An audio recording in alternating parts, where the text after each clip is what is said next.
que é da maior gravidade. O presidente dos Estados Unidos, Donald Trump, exigiu hoje a rendição incondicional do Irã.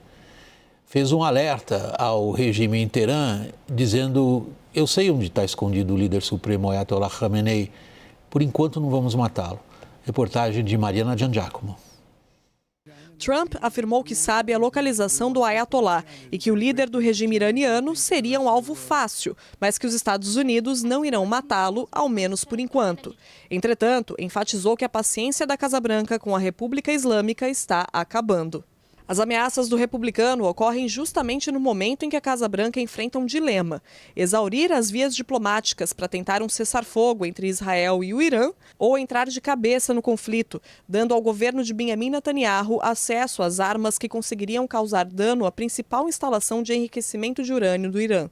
Os militares israelenses não têm treinamento nem aviões capazes de fazer o ataque, o que obrigaria os americanos a atuar diretamente nas montanhas persas. Apesar das ameaças, as mensagens de Donald Trump ainda deixam espaço para negociações. É uma postura intencionalmente ambígua, reflexo da própria indecisão da Casa Branca sobre como equilibrar as diferentes pressões que o governo sofre nesse momento, incluindo as do próprio partido do presidente. Trump se elegeu com base na promessa do America First, ou seja, colocar os interesses dos Estados Unidos em primeiro lugar. A postura quebra uma tradição de intervenção americana em conflitos que opõe aliados tradicionais do país a inimigos regionais. Enquanto isso, o conflito entre Israel e Irã segue sem qualquer previsão de pausa na troca de ataques aéreos. À noite, o sistema de defesa israelense interceptou dezenas de mísseis que cruzavam o céu de Tel Aviv. A agência de notícias do Irã afirmou que os ataques tinham como objetivo destruir bases de lançamentos de mísseis que foram usadas nos ataques contra Teherã nos últimos dias.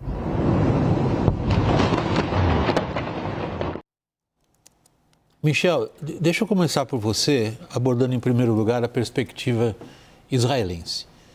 10 anos atrás, praticamente, foi uma forte pressão israelense que fez com que Trump abandonasse aquele acordo nuclear, que uma série de potências, até hoje a gente pouco pode imaginar que elas estivessem juntas, mas estavam naquela época em estabelecer algum tipo de controle sobre os projetos nucleares do Irã, e o Trump se retirou.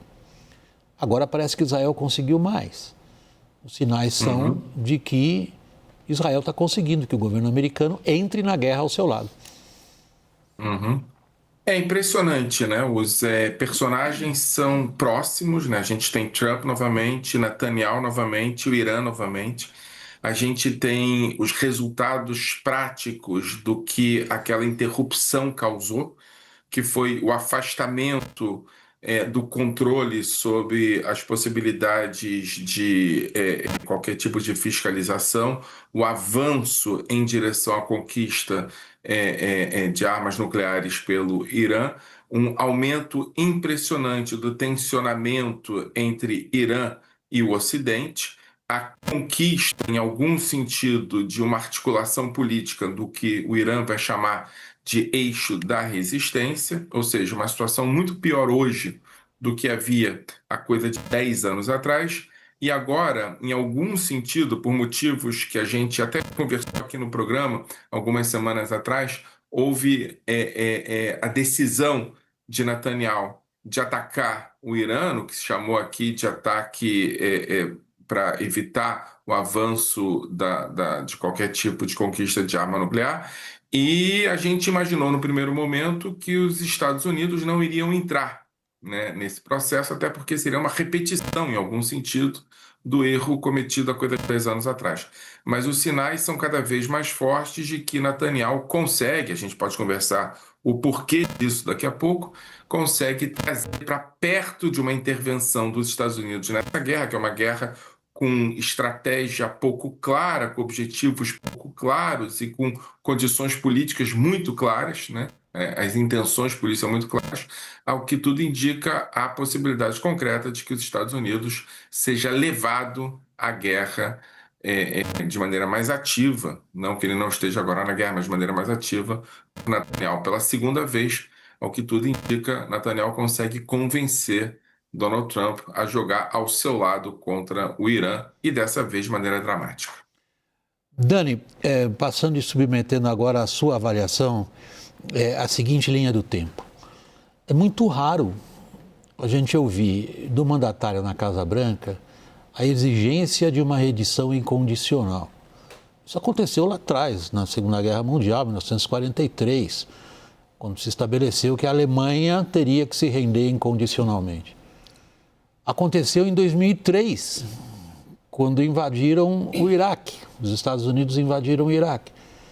Num tipo de ultimato que seria a mesma coisa que estabeleceu uma rendição incondicional. Derrubaram o ditador de plantão naquele momento lá, o Saddam Hussein, jogaram aquela parte específica do Oriente Médio num caos que nós estamos vivendo até hoje.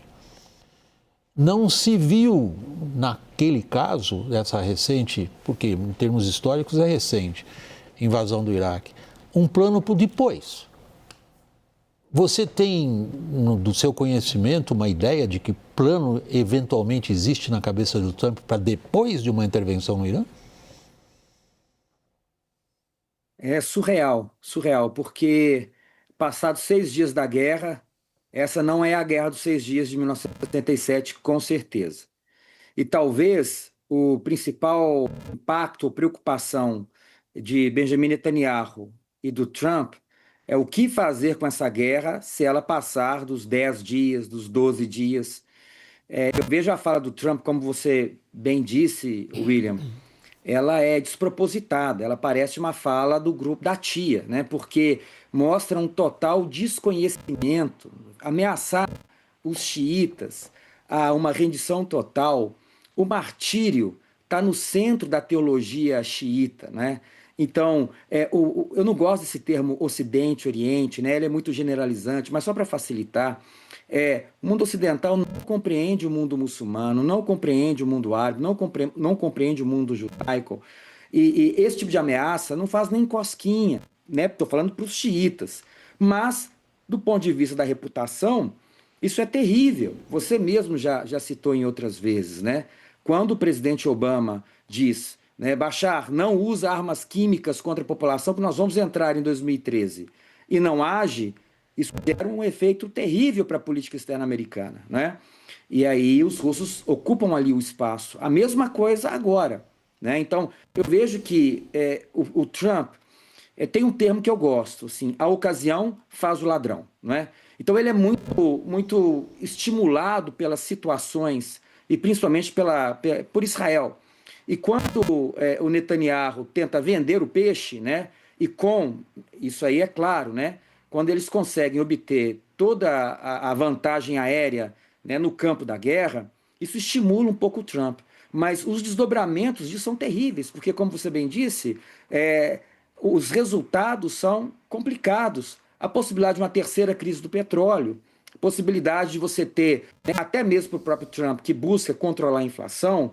Como é que nós podemos lidar com um barril de petróleo a $300, a $400, se fecha-se ali o Estreito de Hormuz? Então, eu vejo que existe ali uma posição muito complicada do Trump. Ele tem uma postura ambígua para poder tentar, nessa ambiguidade, criar margens de manobra, mas, ao mesmo tempo, o desdobramento disso é muito negativo para a arena internacional e para a ordem como um todo. Há um ponto, eu queria trazer você agora para a questão do Trump, Lorival. Em outras participações suas, agora recentes, poucos minutos atrás, por exemplo, no Prime, você assinalava de maneira paralela ao que o Dani acabou de dizer, essa reação que o Trump tem ao imediatismo. E se ele percebe que o imediatismo parece ser uma coisa de sucesso, oba, deixa eu me abraçar, deixa eu pegar esse bonde, aí eu vou nessa junto. Se ele achar que não vai dar muito certo, opa, nessa eu não entro. Mas há uma questão americana de muita relevância, e me surpreendeu o que o J.D. Vance disse hoje. Foi um dos grandes críticos da política externa americana recente, e se elegeram com base nessas críticas, dizendo, olha, essa é uma política externa irresponsável, que não atende os interesses dos americanos, a gente se envolve em guerra dos outros, não consegue sair das guerras. Biden sofreu um enorme dano, o Biden e a administração dele inteira, com aquelas cenas da retirada do Afeganistão. E aí o Trump se elege, em boa medida, dizendo ao americano o seguinte: comigo vocês não vão ver isso. Eu não vou entrar, não vou gastar o dinheiro do contribuinte americano me envolvendo em aventuras militares que estão longe dos nossos interesses. E aí, como é que fica?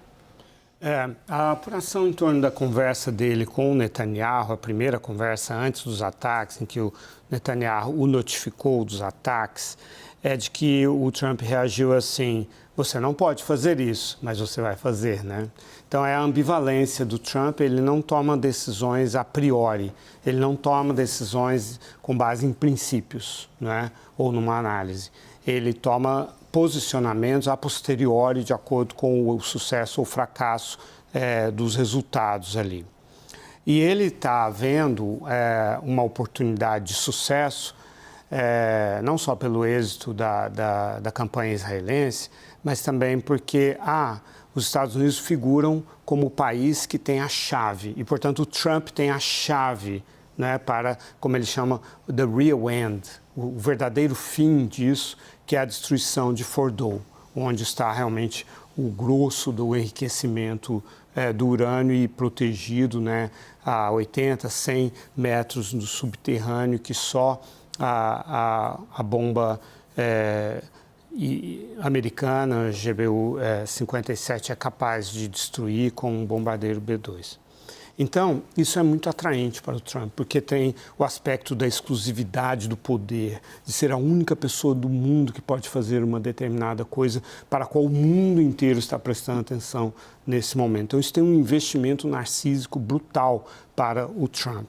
Por outro lado, ele é muito marcado, como a maioria dos americanos, pelo trauma do Iraque, né? Aquela guerra gratuita, irracional, destrutiva para os Estados Unidos, que em parte, né, favoreceu a eleição dele em 2016. E o movimento dele está rachado agora. Uma figura como a deputada Marjorie Taylor Greene, né, que é do QAnon, daquela seita louca que ele patrocinou a eleição dela como deputada. É uma seita apegada a todo tipo de teoria conspirativa. E de que o Trump é um anjo que vem para salvar a humanidade de uma rede de pedofilia da qual os democratas são os líderes. Essa é a seita, tá? É o nível. É nesse nível. E isso levou a um ataque a uma pizzaria em Washington, porque achavam que estava lá as criancinhas da rede de pedofilia da Hillary Clinton. Bom, aí tem o Tucker Carlson, né, que era da Fox News, super apoiador do Trump, estão criticando, falando: não, nós não fomos eleitos para isso. Ele está num visível dilema. A informação que a gente tem é de que ele conversou com o Netanyahu hoje e o Netanyahu saiu dizendo, né, para jornalistas e tal, assim: olha, o Trump me disse que não é uma questão de se, é uma questão de quando. Que ele vai sim bombardear Fordow e que a ação se limita a isso, bombardear Fordow. Bom, os Estados Unidos estão cheios de ativos, de tropas, de presença 40 mil soldados na região. Como é que o Irã atua numa situação como essa? Um Irã humilhado, um regime humilhado. Como é que ele restaura o seu orgulho? Atacando tropas americanas como vingança, certo? Num martírio, numa ação de martírio e tal. E aí os Estados Unidos, quando menos esperam, estão dentro de uma guerra com o Irã, porque vão ter de retalhar e aí você tem a escalada. Michel, novamente a gente olhando para o mindset em Israel, desculpe, estou usando um anglicismo aqui sem a menor necessidade. A gente olhando para a psicologia das tomadas de decisão em Israel nesse momento. O Dani fez uma importante observação cultural que a gente sempre tem que levar em conta nesse tipo de situação, que é a ideia do martírio, profundamente associada a essa vertente do mundo muçulmano que é o xiita. O Irã se entende como uma cultura milenar. Israel procura entender o Irã e o que o Irã significa como uma ameaça existencial a Israel. Tem seus motivos fortes para acreditar nisso. É um regime como aqueles de posse de um artefato nuclear, está aberto a qualquer tipo de interpretação, o que ele faria com aquilo, por cálculo, por raciocínio ou por deliberado radicalismo religioso. Porém, o Estado-Maior israelense é secular, irracional. Está submetido à direção política que até aqui não soube dizer para os militares israelenses, nem em Gaza, e ao que tudo indica, também não no Irã, qual é o fim político da ação militar? Eu acho que você traz pontos importantíssimos. O Dani trouxe uma relação com a Guerra de 6 Dias, dizendo que isso não é uma guerra de 6 dias. Eu acho que aqui tem um elemento que é o elemento também da própria biografia de Netanyahu. Netanyahu quer substituir a narrativa trabalhista histórica fundacional de Israel por uma narrativa revisionista que ele impõe. Então é muito importante que ele tenha a sua Guerra dos 6 Dias, né? Uma guerra que Israel começa e que Israel derruba e destrói seus maiores inimigos. Agora, como ele bem disse, o Dani, isso não é uma guerra de 6 dias. Então esse é o primeiro elemento. Tem também a biografia de Netanyahu. Tem um segundo elemento fundamental, que é uma espécie de letramento que o próprio Netanyahu fez nos últimos 15 anos com a opinião pública israelense, acionando um elemento fundamental, que é um elemento que está longe de ser absolutamente falso, mas que é um elemento central na narrativa de Netanyahu, que é o elemento da ameaça existencial. Que essa ameaça existencial está encarnada nos seus inimigos de turno. Então, em algum momento, alguns anos atrás, no ataque do Hamas ao sul de Israel, o inimigo existencial era o Hamas, né? Alguns meses anteriores, o inimigo existencial para Netanyahu era a esquerda israelense, né? O Deep State, ele chamava, né? Agora e antes, o grande inimigo existencial, aquele inimigo existencial que está sempre sendo retirado do armário, é o Irã, né? E essa dimensão de inimigo existencial, de ameaça existencial, é uma dimensão fundamental no letramento que Netanyahu fez da sociedade israelense. A bomba de destruição, a possibilidade de enriquecimento de urânio, a possibilidade de destruição de Israel, dialogam fundamentalmente com o elemento central na sociedade israelense, que é a memória do Holocausto. E não é casual que, ultimamente, essa memória do Holocausto, a comparação com o nazismo, a ideia de um segundo Shoah, essas referências são muito utilizadas por Netanyahu. E essas referências ajudam Netanyahu a se fortalecer na opinião pública. Se, em relação a Gaza, a opinião pública está contra a guerra, em relação ao Irã, a gente teve uma pesquisa hoje, a opinião pública percebe que a destruição do Irã é a garantia de sobrevivência de Israel. Ou seja, Netanyahu conseguiu tatuar essa perspectiva na alma da sociedade israelense. Ou é o Irã ou Israel. O Irã substitui, nesse sentido, a perspectiva do nazismo na memória coletiva israelense. E, por fim, tem outro elemento, né? Você fez um contraponto aí entre os seculares e outra coisa na sociedade israelense. Essa outra coisa se chama de messianismo. O messianismo político é absolutamente importante e aliado do governo Netanyahu. E esse messianismo político tem uma perspectiva de carisma muito poderosa e está se estabelecendo nas raízes da sociedade israelense.